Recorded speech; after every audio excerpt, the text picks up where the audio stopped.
खोया हुआ पिटारा।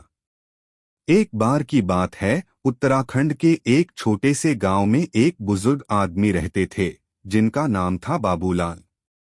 उम्र हो चली थी, मगर उनकी आंखों में अब भी वही चमक थी जो एक जिज्ञासु बच्चे की होती है।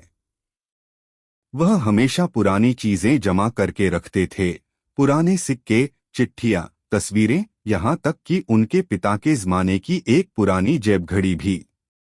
उनका सबसे अनमोल खजाना था एक लकड़ी का पिटारा, जिसे वे यादों का संदूक कहा करते थे। उस पिटारे को उन्होंने कभी किसी को खोलने नहीं दिया। गांव के बच्चे अक्सर उनके पास आते और उस पिटारे के किस्से सुना करते। इसमें क्या है बाबाजी? वो सब कुछ जो तुम सोच सकते हो, और उससे भी ज्यादा, बाबूलाल मुस्कुराते हुए कहते। एक दिन गांव में मेला लगा। बाबूलाल हर साल मेले में जाते थे, लेकिन इस बार उन्होंने अपना पिटारा भी साथ ले लिया।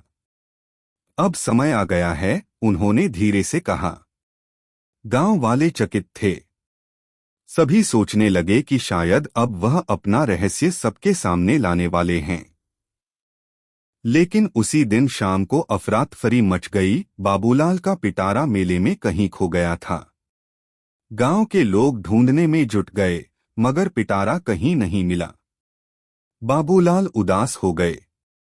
उन्होंने खाना पीना तक छोड़ दिया। बच्चों ने भी उदासी ओढ़ ली, जैसे उनका कोई सपना टूट गया हो। 3 दिन बाद गांव के बाहर रहने वाला एक लड़का, अर्जुन, जो हाल ही में शहर से लौटा था, बाबूलाल के पास आया।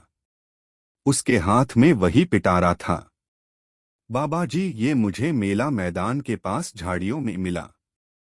बाबूलाल की आंखें भर आईं। उन्होंने अर्जुन को गले से लगा लिया।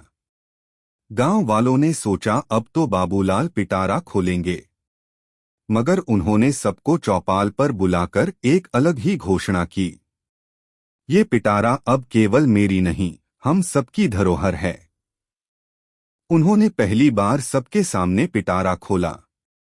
उसमें निकली पुरानी तस्वीरें, गांव के त्योहारों की, उनकी जवानी की, उनके माता पिता की, और गांव के पहले स्कूल की पहली कक्षा की। हर वस्तु के साथ एक कहानी जुड़ी थी। बच्चों ने कहानी सुनी, बुजुर्गों ने बीते समय को दोबारा जिया। अब वह पिटारा गांव की लाइब्रेरी में रखा है, स्मृति पिटारा के नाम से। बाबूलाल अब नहीं हैं, मगर उनका पिटारा आज भी गांव को जोड़ता है, समय से, स्मृतियों से और एक दूसरे से।